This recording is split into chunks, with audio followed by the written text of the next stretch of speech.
we're live.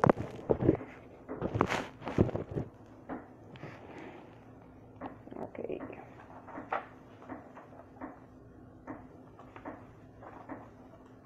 Just making sure that I got everything that I need here.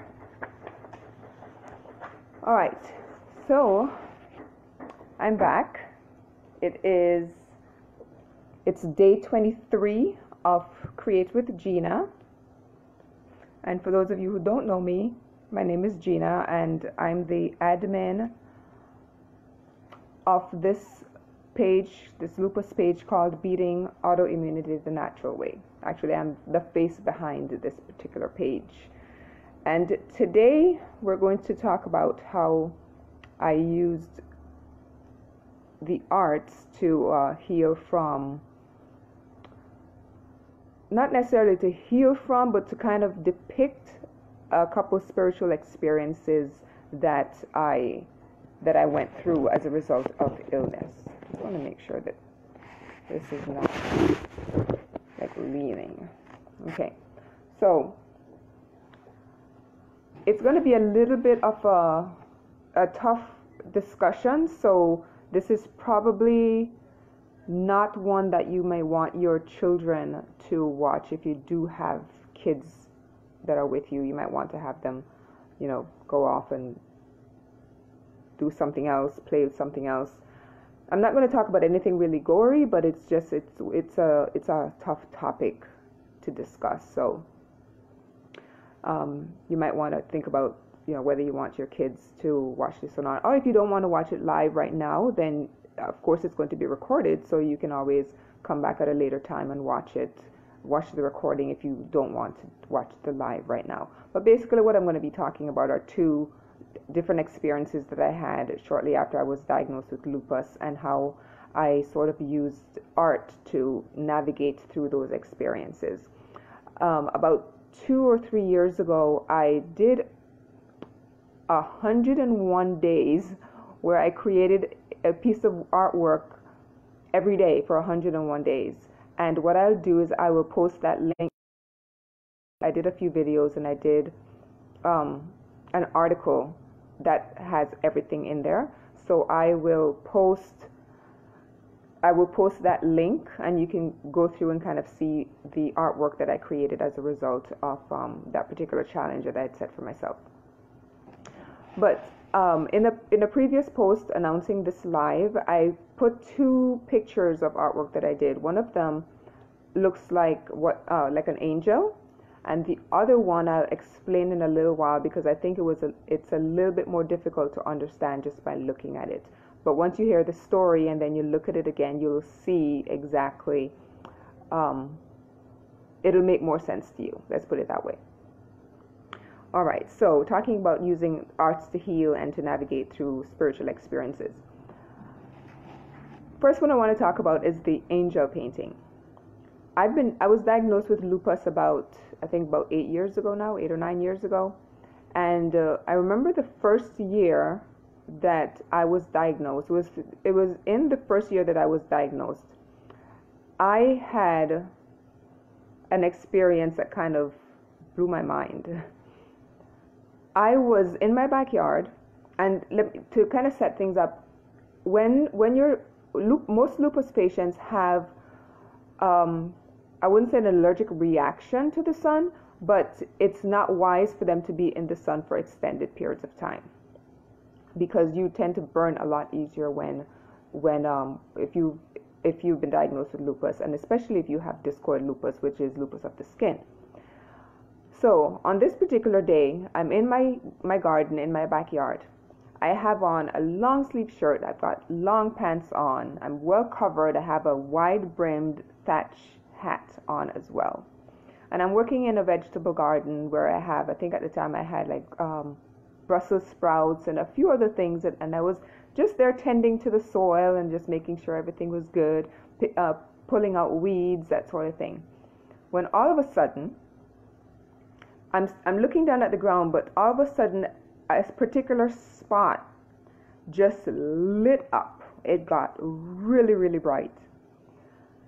And I just thought this was really, really strange. And I glanced glanced up, and as soon as I did that, this beam, it was a beam of light, just a tall beam of light, literally opened up like wings and then quickly went down and shot straight up in the air. And I thought to myself, I think I've just seen an angel. And I think my mind just broke. That's what went through my head. I literally thought I had lost my mind. But it's not, and I don't understand why it kind of shocked me at the time, because when I was about 17, I was heading to school in my parents' pickup truck. And I had a huge exam that I was going to take. I was in, I think, my second year of what's considered junior college. And I was studying law at the time, and I had this big test that I was going to take. So all of that was running through my head when all of a sudden the vehicle came to a complete and abrupt stop. But that wasn't what baffled me. What baffled me was I didn't put my feet on the brakes. The wheels were still turning, but the vehicle had come to an abrupt stop. And it was the light, it was the only traffic light on the island at the time. And I looked up and the traffic light was red. I didn't realize that the light had turned red and I was going to continue going. But the vehicle came to an abrupt halt. The wheels are still turning. And looking back after this other experience, I realized that must have been a guardian angel that came to my rescue, because there's no way that a vehicle was stopped. My foot was on the gas, but the wheels were still turning. So I chalk it up to my guardian angel at the time. So when this particular event happened, I literally thought, okay, I've lost my mind. I think I just saw an angel. I need to go and see a psychiatrist because something's going on. Like I said, it was within the first year that I'd been diagnosed with lupus. So skip ahead a couple months, I had called and I'd made an appointment with a psychiatrist, explained to them, sitting there, that I was diagnosed with lupus, and I think that lupus has finally gone to my head and just, broke whatever was up there. And he sat there just calmly looking at me, and he said, well, just tell me exactly what happened. So I explained, being out there, and I said I must have had too much sun, and I saw the light, and I explained how it just shot up with, what looked like wings, and that was it. So he looked at me, he said, and this is a psychiatrist I'm talking to. I fully expected him to tell me, yes, you're going crazy. You lost your mind. But instead, he looked at me and he said, there's nothing wrong with your brain. I think you had a vision. An angel just basically came to give you a message, say that there was, you have a guardian angel around you. Nothing wrong with your brain. And I sat there, and I think for a moment he realized just how shocked I was at his response. Because here I was thinking for sure that he was going to label me crazy. He was going to write a prescription and tell me, you need to take these because there is something seriously wrong with your brain. But he didn't. So I walked out of there. I made another appointment because, when you have experiences like this, even though you have a doctor that tells you there's nothing wrong with you, your brain is completely fine, and, just know that there's someone watching out for you. There's a greater power. There's God, a guardian angel, whatever, looking out for you. Even though you hear that from someone else who is a doctor, a psychiatrist, no less, even though you hear them tell you that, you still kind of walk out of there wondering, right? But I made an appointment for another month just as a follow-up, and I actually continued to see the psychiatrist for about a year, because I know that I needed the support, and I just couldn't go around telling people what I had experienced, because it's one thing for a doctor to say you're fine, but you just don't go around telling everybody else, hey, yeah, guess what? I just saw an angel in my backyard. and there's nothing wrong with me. They're not going to think there's nothing wrong with you. They're for sure going to say you're nuts, unless they've had a similar experience, if you understand, right? So, but it didn't stop there. Another morning, I get into my vehicle. I'm a teacher. Okay, at the time I was teaching at a private school. I get into my vehicle. I'm reversing, so I look in the rearview mirror, and the entire back seat of my vehicle is flooded with lights, and all I could see were what looked like feathers all along the back seat of the car. And I think that's another thing that prompted me to continue to see, because at that point, I was seeing angels everywhere. It wasn't just in my backyard or the back seat of my car. I was looking out and I was seeing angels everywhere, right? So I thought, you know what, this is a great opportunity. I can't just tell everyone that I'm experiencing this. My doctor knows. I'm going to leave it there. But I took it as an opportunity to kind of process certain things that were happening with me. I know that being diagnosed with lupus was huge. I was scared. I remember thinking, oh my gosh, I'm going to die early. My kids are still I had a couple in high school, and then my other kid was in elementary school. And I had all of these thoughts that were going through my mind. So I know that I needed to process. And I know now, looking back, that these were just, sure, God was sending his messengers telling me, I got you back. You're going to be just fine.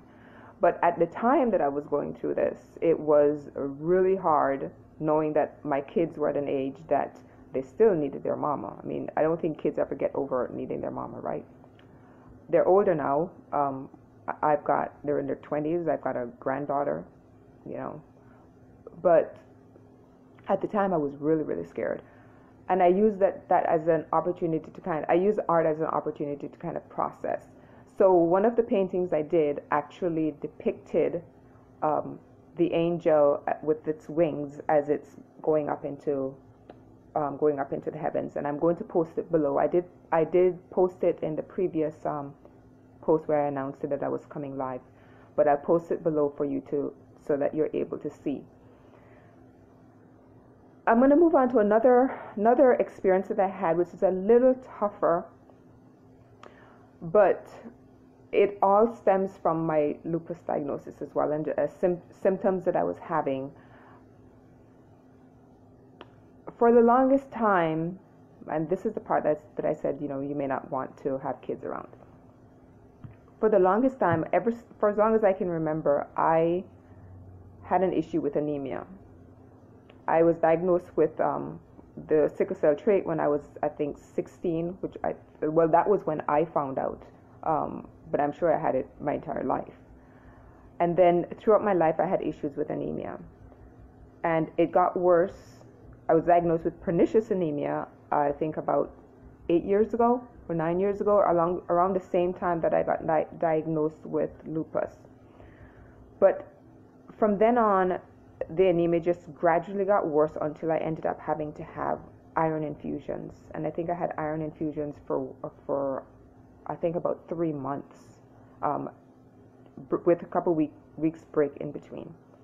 But it got to a point where I had to make a decision, or my doctor finally made a decision as well, where I had to have a hysterectomy. And because I had bled for about 6 months straight. And I know as a woman, you're probably thinking, goodness, it's bad enough for the 5 days or 7 days each month. This was continuous for about 6 months. It started off on and off for about 6 months, and then continuous for 6 months. Continuous. And the decision finally had to be made. At one point, I looked at my doctor. I said, you know what? I've got grown children. I have a grandbaby. I don't want any more children. I mean, I'm done. So I really don't need that particular plumbing. Can we just get rid of it? But my doctor, he's the one that was finding it really, really hard to actually go through the process. And he said, well, you're just in your 40s. We can't do this because. And he gave one reason after another. He just couldn't understand why I was finding it a little easier to let go of, that area. Well, after discovering this gigantic tumor, or it was a fibroid that just kept growing and growing and growing, and several attempts were made to kind of shrink it, it didn't work. So my doctor finally broke down and said, well, I guess the hysterectomy is what we're going to have to do. Otherwise, you're just going to continue bleeding and bleeding and bleeding, and that doesn't make any sense, right? So the day of and I'm going to tie this in with the activity that we're going to do. I know it's a little bit different from what I've done over the previous days, but I'm basically showing you how I use the arts to kind of heal and how you can as well. So the day comes for the hysterectomy, and a good friend of mine, who had actually been with me through a couple surgeries, came with me to the hospital. And I'm laying there in the hospital bed. I've got tubes, I'm all prepped for surgery and everything.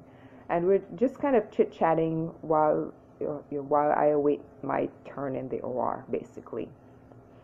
So at one point I look at her. I'm facing her, but right in the corner, it just got really bright. And having gone through the experience before, I knew what that was. And I looked at her and I said, I think there's an angel in the room, right here in the corner, because there's this really bright light that's there. And she said, you know how lucky you are? I really thought, because I think she was the first person who I really, blurted out there's an angel in the room. By that point I'd spoken to certain family members who knew what I had gone through. But at that point, I think I hadn't really blurted something out like that to another person. But she looked at me. She didn't say, well, I think you're nuts. She looked at me. She says, do you have any idea how lucky you are to say you have an angel here in the room with you, prepared or helping you on this journey? So we kind of talked for a little bit, and then the doctor showed up. And he said, it's time to go in. Now, you can possibly imagine the thoughts that were going through my head. I'm a woman, and as much as I'm prepared for this, because I resolved that I didn't need this plumbing anymore, I'm still kind of afraid, right? But the part that really kind of helped to calm me down was, as the doctor was pushing my bed out, this pillar of light suddenly came down to an orb. And this orb of light followed me out the room, through the hallways as the doctor was pushing me, and directly into the operating room. And this is where things kind of got a little strange. Depending on who you talk to, got a little strange. So the doctor did what they needed to do, and they put the stuff over my face, kind of put me out, did whatever medicine they needed in my arm, and I was out like a light, right? And I think I must have gone through I don't think I was on the verge of death itself, but I think I might have gotten close. Because the next thing I remember waking up, and the thing that kept going through my head was, no, this can't be real. That definitely wasn't real. It couldn't have possibly been real. Because while I was under, I had a visitor that sat at the foot of my bed the entire time and psychically talked to me. Now, this, like I said, it was going to get weird. And this visitor was Jesus himself. So 2 paintings that came about because of this experience. One of them I call Jesus in the OR, and that's one that I'm actually still working on. It's an image of Jesus sitting in a chair, and an image of me lying on the bed, and I just have, there are tubes everywhere, and the doctor is working on me, and yeah, they're cutting into areas and removing things, and he's just there passing messages into my head, basically telling me everything is going to be fine, everything is going to be fine. It took me quite a while to recover. I think it took me at least 8 weeks plus to recover, because when you're going through, and at the time I had lupus that was active. It's not like now where, you know, if you take some blood and there's no sign, but at the time it was active. It was an active disease. So it took me a little bit longer to actually heal physically from this. And I thought it was going to be easy to heal emotionally as well. I thought it was going to be really easy to just kind of, okay, I was resolved, and I was going to have it all taken out, and I was going to move forward. And I was going to move forward really quickly, because I already said I didn't want them, I didn't need them anymore. But if you've ever had a hysterectomy, for whatever reason, it's literally a rite of passage, and it's not something that you get over really, really easily, no matter how much you're prepared for it. So one of the things that I did, one of the ways that I helped to process it was through art. And the next painting that I created as a result of this experience was one called Illumination. And I'll also post that image in the comments below once the live is finished, so that you can, when you look at it, it doesn't look like it kind of looks like a light bulb in the middle, but it was actually a depiction. It was my kind of farewell to the womb area, because as a woman, we kind of form an attachment to that area, because, you know, you have children. It doesn't matter what kind of experiences you go through, whether you finish having children or not, you kind of expect to have that part with you until the day you die. But for one reason or another, you might have to get rid of it. And everything was taken out from me, everything, right?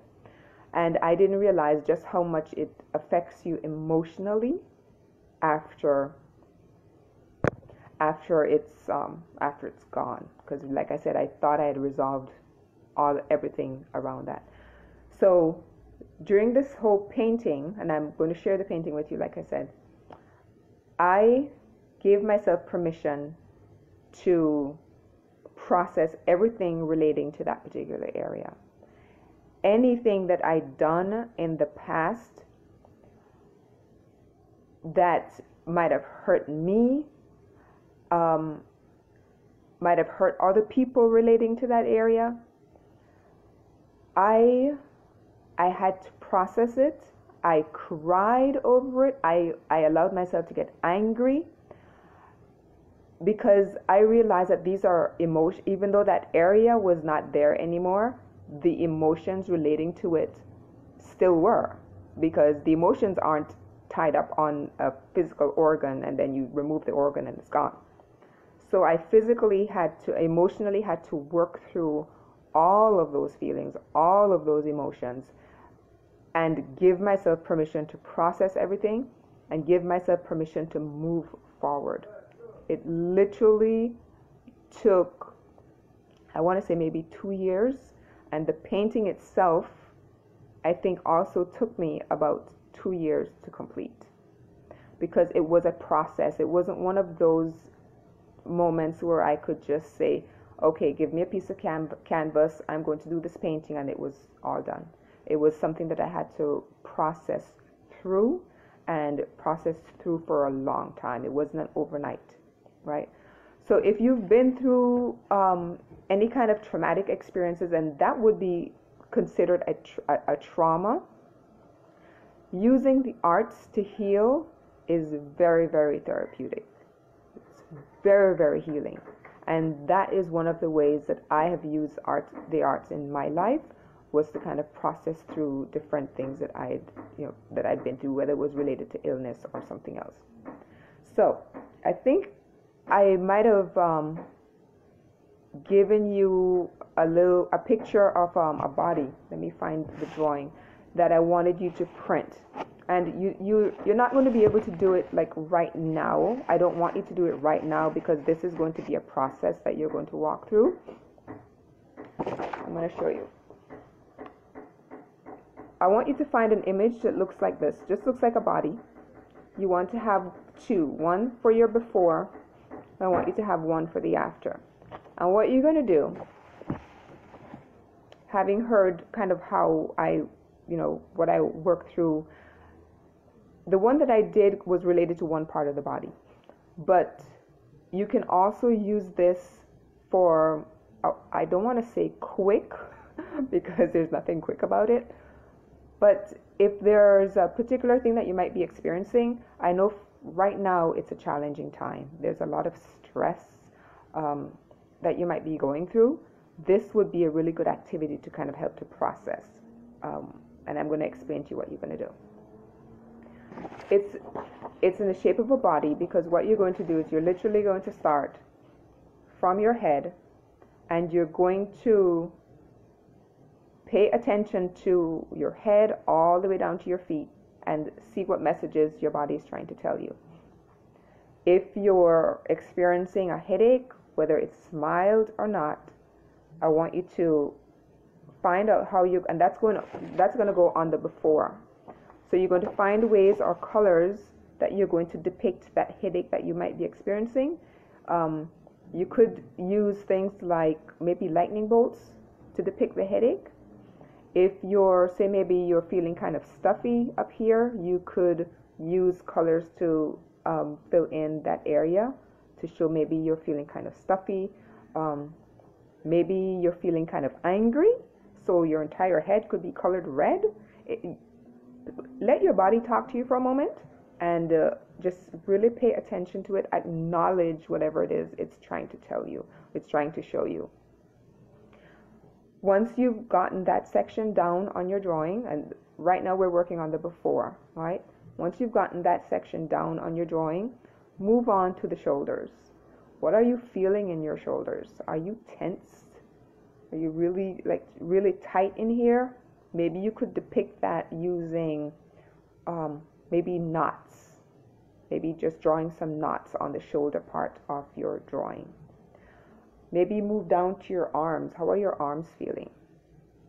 Maybe your fingers are feeling kind of tight. I know there's some days where you're stressed. When I tend to get kind of stressed, my fingers will like tighten up. So maybe you're feeling it there. So choose a color or choose a certain something to depict what you might be feeling there in your fingers or in your arms. Go down, work down to your chest area. How are you feeling in your chest area? Pay attention to your heart area especially. Is your heart like beating really, really fast? If it is, it may be because you're just kind of absorbing so much of the energy that's coming through right now. And I'm going to talk to you a little bit about how to kind of, get back to your heart beating in a more rhythmic fashion. But for now, just acknowledge the fact that your heart is beating really fast, right? Move from your heart area down to just above your belly button. How are you feeling in there? How's your stomach feeling? Are you feeling kind of queasy? Because your stomach tends to tell you as well. I like to say you have another brain in your gut. You have a brain up here, but this brain in your gut pretty much kind of tells you what's going on in a lot of areas in your body. And that is where you tend to absorb a lot of the stress. If you have things like IBS, a lot of it is not caused from here. You feel in your gut area a lot of the stuff that you're thinking up here, right? So a lot of people with IBS are issues in the digestive area, and which is ironically where a lot of the immune system lies. You get it from just kind of absorbing and holding on to different energies, holding on to that resentment, holding on to the anger. All of that is absorbed right there. So pay attention to how you're feeling in your gut right now. Move down past your belly button, and that's the area that I just talked about. How do you feel down there? You know, has it been, how do I keep this family friendly here? How's your relationships with your children, relationships with your partner, with your husband, your boyfriend, your girlfriend, whatever the case is? A lot of issues relating to relationships tend to manifest in that area. And I'm going to leave it at that. You can, go down that rabbit hole simply by doing a little bit more of your research. Now go to your hips. How are you feeling in your hips? Are they kind of tight when you walk? Do they feel, are they hurting? I know a lot of people who have been diagnosed with lupus have had hip replacements or had certain, like knee replacements because of the arthritis that tends to develop in those areas. So how are you feeling in your hip area? And moving down, how about your legs? When you stand up, are you kind of wobbly or are you firmly planted on the ground? What about your knees? Follow your body. This is what I want you to do. Just follow your body all the way down till you get to your feet. Acknowledge what you're feeling. Don't just kind of shove it aside. Right now, we just want to acknowledge what you're feeling and depict it on the before side of your drawing. Right?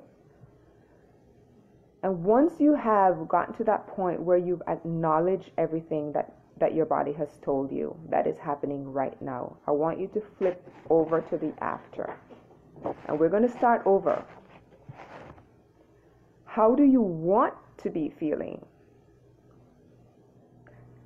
Right now you might have that bit of a headache, or you just have like a fuzzy feeling up there. How do you want to be feeling? You can actually tell your body how you want to be feeling. You don't have to pop a pill.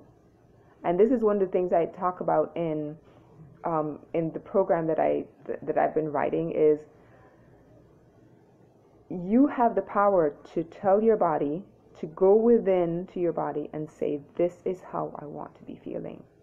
Yes, I know right now there's pain in there, but I want that pain to go away. My brain is completely devoid of pain. I am focused and my mind is clear. And you can keep working on that particular section until that headache is gone. How do I know? Because I do it on a regular basis. And you can work your way down once you've acknowledged what's happening there and you've worked on that area and the pain is gone. Work down. Go down to the next area that spoke to you. Maybe you have some tension in your shoulders. You can say to that area, whatever is causing me to feel tense, I release. It could be that irritating bouncing on the wall that your child might be doing. You can choose to just release that. Whatever other tension that might be building up in your shoulders, find out where it's coming from, acknowledge it, and just release it. And just by saying that word release, or I release, and you can fill in the blank, you can literally feel the tension kind of melt away from your body, right? And you just keep doing that. You go down to your heart section, to that heart that has been beating really, really fast because you're so unsure about what's happening, and you're unsure about how things are going to unfold in a few months. And so your heart is beating because you're just really anxious. It's beating really fast, faster than normal because you're just really anxious. You can just choose to, and this is going to sound strange, maybe not. You can just say, I'm going to release all of that. I know what my faith is. I know what I believe in. I believe that God is going to fulfill everything for me in the perfect time, and it's going to be for my highest good. It doesn't matter what happens. That is the faith that I'm going to hold on to. So I know that there are people here of different faiths, of different religious backgrounds. You can choose to whatever it is that you call your God. But you can find that particular faith spot, and you can hold on to that. And when you put yourself in a place to say, okay, I'm going to hold on to faith, and I'm going to release the fear, whatever I'm afraid of. I'm afraid that I'm not going to have any money to buy all the food that we need. I'm afraid I'm not going to be able to pay the rent. I'm afraid I'm not. Release all of that, because we know that everything is going to be okay. And I'm not saying that to sound flippant. I know that everything is going to be okay. And then you move down. And the thing is, when you release all of that anxiety, all of a sudden everything else starts to feel better as well. That tension that you had in your stomach, all of that is going to be released. And you literally will feel all the tension melt away from the rest of your body. So on one side, on the before where you chose certain colors to depict certain things, when you start to feel the difference, have another color that depicts how you're currently feeling on the after side. And then what you do, flip back and forth, and you see the difference. You can literally see the difference depending on the colors that you've chosen for the before and what you've chosen for the after. And you can see just how, and even feel within yourself. You can feel the difference. This is a type of meditation that I do on a regular basis, because periodically I do get these headaches, and they're not regular headaches. They're called ice pick headaches, where it literally feels like someone is taking an ice pick and stabbing me in the head with it. And it lasts for about 10 seconds, and it's excruciating, and there's really nothing I can do about it. But I've learned, because you can't take medication for something that only lasts 10 seconds, and you never know when it's going to happen. So I've learned that whenever I can feel it coming, I place myself in that meditative state, and as it hits me, I have certain things that are going through my mind. I have a certain mantra that I'm saying in my mind, and it's helping me to process that headache as it's happening, and it doesn't feel as bad as it normally would. And even after it's gone, I keep processing, because usually the first time that it happened, I was literally screaming. I was sitting in a doctor's office the first time it happened, and she was at her computer, and she looks across at me and said, "What was that about?" And I explained to her what it was, and the next thing I know, I went to a neurologist, and I'm, explaining it again, and they told me, "Well, we can't do anything for you. It's an ice pick headache." But I found that this method that I'm sharing with you actually helps for stuff like that. If you have a regular migraine that lasts for a while, try this particular technique and see if it doesn't work. I know it works for these ice pick headaches, and it works for so much more. I've used this is basically called a visualization, where you are visualizing how you want to feel. You're acknowledging how you're currently feeling, but you visualize how you want your body to feel, and you put your body into that state, and you definitely feel a difference. Now, it's not going to happen overnight. You can't just click your fingers and say, okay, this is something that's going to happen instantly. This is something that I actually trained myself, and the more I practiced, the quicker the quicker I got the results, because you do have to put yourself in a space where you believe that it's going to change. You believe that headache is going to go away, right?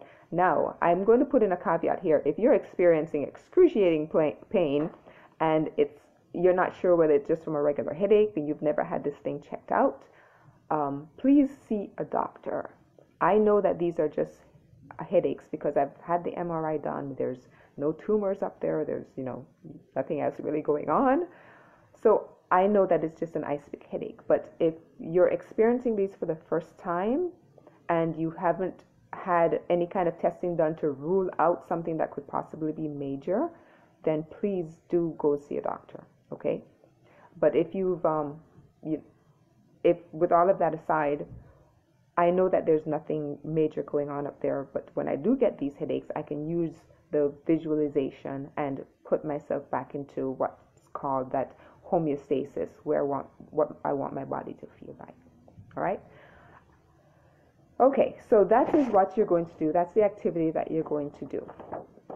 All right, and if you want to share that with me in the comments below, please feel free. I love to see the work that you're doing, the different activities that we do in these different sessions. This is day 22, like I said. If you want to see the ones that I've done previously, you simply type in the hashtag create with Gina, and it'll take you to a list of videos for the past 21 days of these different art therapy. That's what I'm calling them, the art therapy sessions. If you have other ideas that you'd like for me to talk about, please just simply put something in the comment below, and I'll take a look at them, and I will do my very best to accommodate whatever your requests are. Okay, I believe that is everything I wanted to mention. I will go ahead and I'll post the images of the two paintings that I talked about in this, and I'll share those with you. If you have had experiences like this before, I would love to hear from you. I did a YouTube video. Actually, I think I might share that one with you as well. I was interviewed, I think about a year ago, by another girl, but she was basically bringing on people who've had, these experiences like seeing angels. So if you've had any of these spiritual experiences, I would love to hear from you. You can, if you are not, if you don't want to be vulnerable and share it here, you can certainly send me a message. And if you want, we can do like a face-to-face using, technology is really nice these days. So we can do a face-to-face and talk that way. But I love to hear your stories. I was one of those people that was very skeptical about these kind of experiences, and until I actually I've had two near-death experiences, and that's for a whole other discussion. Until I had those experiences myself, I was really skeptical, but I'm very open to hearing, and talking to other people who've had these kind of experiences, and finding out how, if you use the arts, how did you use the arts to kind of navigate through the process. So this is, I just wanted to share this part with you. I know we went a little bit longer than anticipated, and that's okay, because I've shared stuff with you that I haven't really shared with other people, not in the depth here anyway. So if you have questions about what I've shared, I just want to make sure that I did mention everything I wanted to talk about. Yes, I did. So if you have any questions about anything that I've shared, please feel free. Just post the comment in the comment section. Post the question in the comment section below, and I will answer them as quickly as I can. And I will go ahead and post the other images as well as a couple links to how I use the arts to kind of navigate through chronic illness and heal from chronic illness. I'm so appreciative of you being here with me today. I know it was a little longer than I usually go, but I thank you for taking the time out to come and spend this time with me. I will see you again tomorrow. Tomorrow we'll go back to the usual time at 1 o'clock. And I will see you then. If anything changes, I will certainly let you know beforehand. But thank you so much for spending this little time with me. I appreciate you.